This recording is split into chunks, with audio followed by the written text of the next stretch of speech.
Once you know this secret, keep your mouth shut. There's a certain kind of knowledge that doesn't belong to the noise of the world. Once you possess it, speaking about it only weakens it. It's the kind of truth that reshapes how you see people, pain, power, and yourself. And the moment you understand it, really understand it, you'll feel the urge to share it, to prove you're awakened, to show the world what you've realized. But that urge is the first test.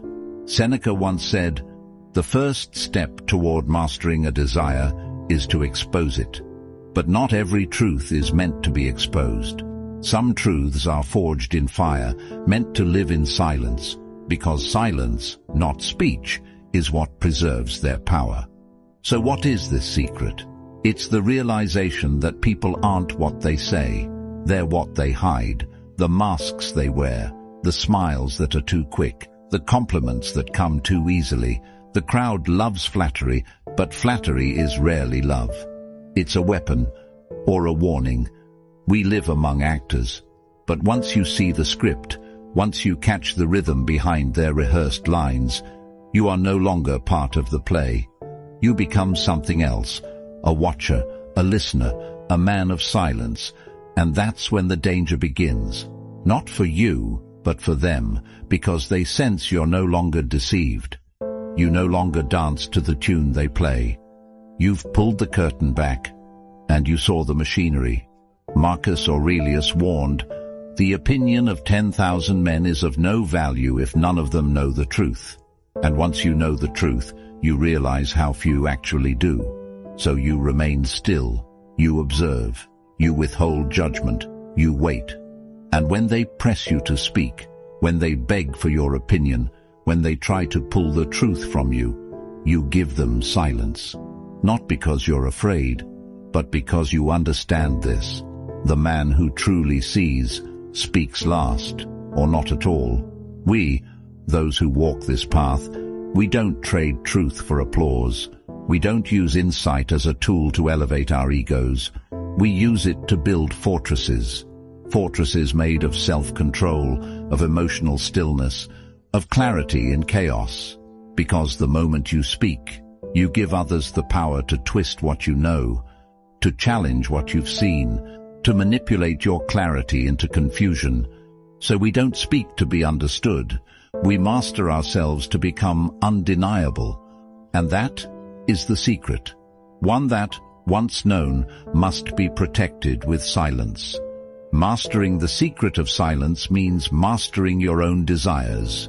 Epictetus taught us that it's not what happens to you, but how you react to it that matters. Speaking out impulsively is surrendering control.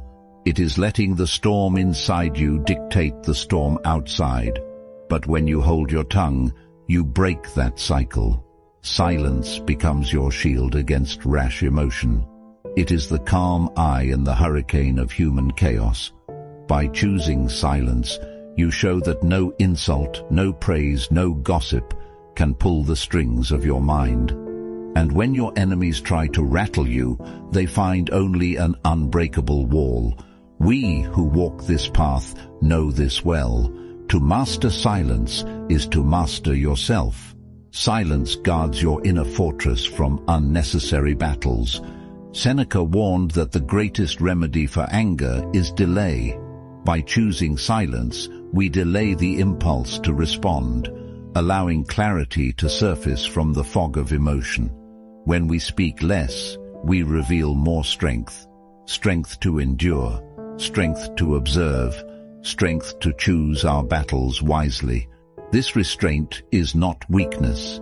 It is the greatest demonstration of power. We do not need to prove ourselves to the world. Our silence becomes the unspoken command that demands respect. In this quiet, the seeds of true victory take root. Silence is the storm that never warns, yet always strikes. When a man chooses silence, he becomes unreadable, and in that unreadability lies fear. The world fears what it cannot predict. Those who wish to manipulate you depend on your reactions, but when you respond with nothing, you starve them of power. Epictetus said, any person capable of angering you becomes your master. We refuse to be mastered. We are not here to entertain chaos. We are here to master it. Through silence, we break their illusion of control, and that breaks them. Let them speak. Let them scream. We remain unmoved. If this resonates with you, subscribe to the Stoic Verse for more wisdom to guide your journey.